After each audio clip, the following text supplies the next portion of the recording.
გამარჯობა მეგობრებო, ჩვენ ვართ მამკოდის ტერიტორიისკენ, ზუსტად არ ვიცით სად და ისიც არ ვიცი ზუსტად თუ რამდენი გინება წამოვიდა ჩემი მეგობრების მიერ.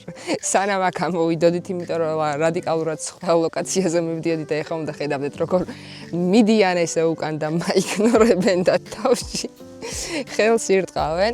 დღეს გავაკეთებთ ჩვენ ბიფანას. ბიფანა არის პორტუგალიური სენდვიჩი, ასე ვთქვათ, რომელიც არის ძალიან გემრიელი, ნუ ჩვენ ყოველ შემთხვევისთვის ძალიან მოგწონს. პირველი რასაც ვაკეთებთ, ეს არის ხორცის მარინადს და რაც მთავარი არის ამ ბიფანას გაკეთების დროს, ეს არის ჩვენი ხორცი. ამ მარინადის გაკეთებისას ხორცი იყოს ან კისრის ნაწილი, ან იყოს ბეჭი. და ნუ ახლა პირველი ვიწყებთ რა თქმა უნდა ამის დაჭრას და ცოტა მგონი ბევრი ხორცი მომივიდა და ბევრი ვიყიდე და არ ვიცი ალბათ ამას შევჭამთ, ან სახში წავიღებთ და მერე შევჭამთ. დავჭრით ახლა ამას. ცოტა სქელ ნაჭრებად. ცოტა გრძლად დავჭრით ახლა ამ ჩვენს ხორცს, რომ თქვათ სამწვადეს არ გამოვიდეს, მაგრამ აშკარად ცოტა მიჭირს. და დანამა ქასალესი. ეს ჩვენი ხორცი დაიჭრა, ეხლა მოდი დავიწყოთ მარინადის პროცესი. პირველი რასაც ვუკეთებთ, ეს არის დიჟონი, რომელიც ვისწავლე როგორც იქნა და ვუკეთებთ 3 კოვს სუფრისას. იგივე მდოგვი არის. ამავდროულად ცოტა ლიმონს ვაწუწებთ, ბევრი არ გვინდა. ვასხავთ გემოვნებით ან ლუდს, ან თეთრ ღვინოს. ამ შემთხვევაში მე ლუდი წამოვიყოლე და ლუდში დავამარინადებ. რა თქმა უნდა, ვუკეთებთ სუნელებს თავისთავად. ეს არის პილპილი ეხა. ცოტა პილპილს გავუკეთებ.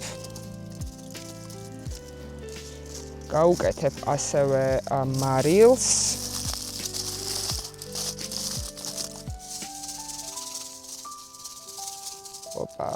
და რა თქმა უნდა, დამავიწყდა ამის სახელი. არ არის დაღერხილი წიწაკა. წითელი რო არის.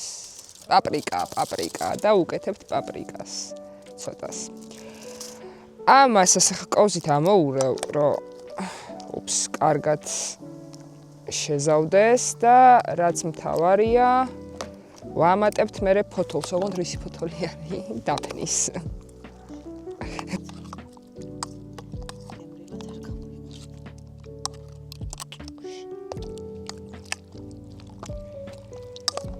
так, ესეც ამოიზიყვა. კაი, დავასვენოთ ახლა და დავიწყოთ ცეცხლისა დანთებაც. ეხლა დავდოთ კეცები. 2 კეცი გვაქვს, რომ ცოტა გახურდეს. ამას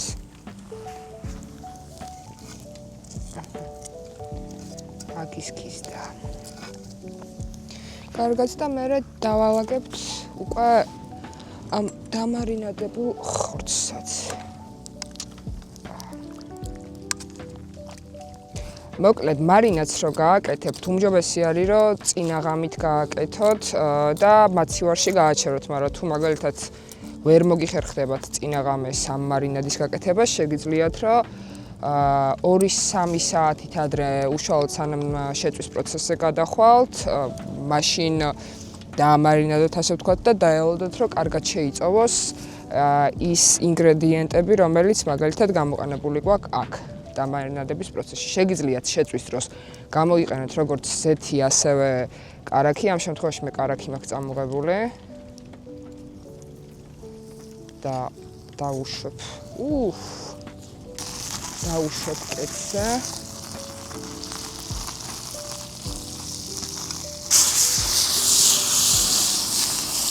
chill.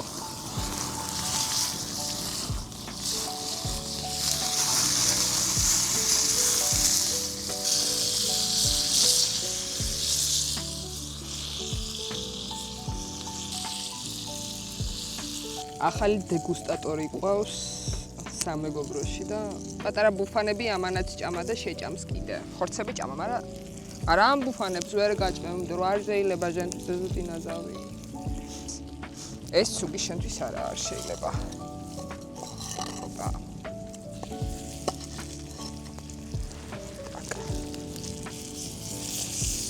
ესე და მოდი დავასხოთ ხა ცოტა წვენიც, რომ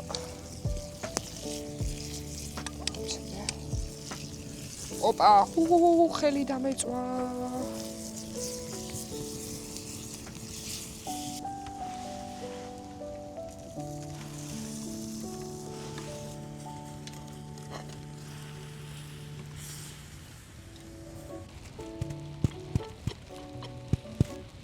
არა ჭირდება კიდე. რა ხდება? ეს ჩვენი ხორცი თითქმის მზად არის და დავჭრათ ნიორი ხა მაქსიმალურად წვრილად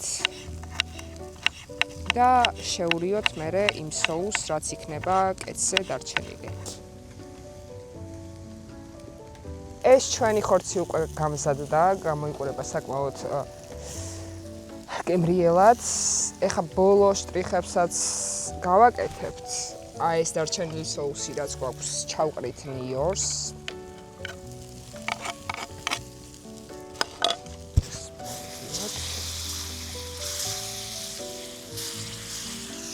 ჩავუმატებთ ცოტა, ძალიან ცოტა ნიორს. ოპა. ნიორს რა გაიყო და ლიმონს. ნიორი ვთქვი ხო? არა უშავს. და უნდა გქონდა პირიპირის соуსი ან მეორე რომელი იყო? ჩილი. ან ჩილის соуსი, თუმცა არ გქონდა და სრირაჩა თუ რაღაც რაც არის, იმის соуსი ვიყიდეთ. და აქ ესე ჩავუშვებთ. ამასაც ესე ავზელთ. თუ შეიძლება ჩემ მიერ გამომცხვარი ოღონდ სახლში პური რომ მომცე. გადმოვაწოდე ერთ ჩემ გამომცხვარი პური. სახლში გამოვაცხე ეს პური. გავჭრათ ახლა. იცი.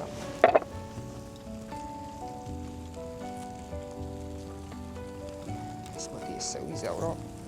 კარგად. ჩავყეს. იმედი ამას პორტუგალიური არავინ ნახავს ხო? ოპა. სა. ეხოს ესე გამოიყურება. ოპა. რამის გავიტრავე და ვიცემე. დავადოთ ხორცი. და მოდი გავსინჯოთ.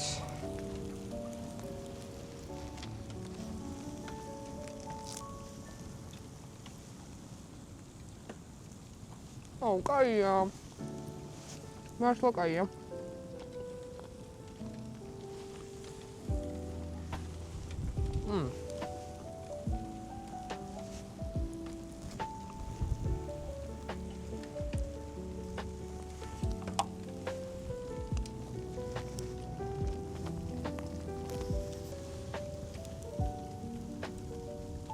ძალიან კაია.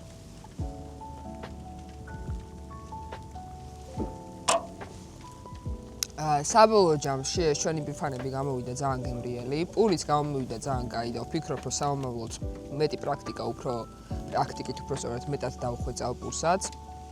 და რაც მთავარია, მამკო და არ გადავწვით. და ძალიან მიხარია. სამომავლოდ დამიწერეთ რა გავაკეთო და სად წავიდე, იმიტომ რომ დღეს იმდენი დრო და რესურსი დავხარჯეთ იმაში, რომ სწორ ლოკაციაზე მოვსულიყავით, თქვენ ვერ წარმოიდგენთ. 1 საათ ნახევარი მაინც დავდიოდით.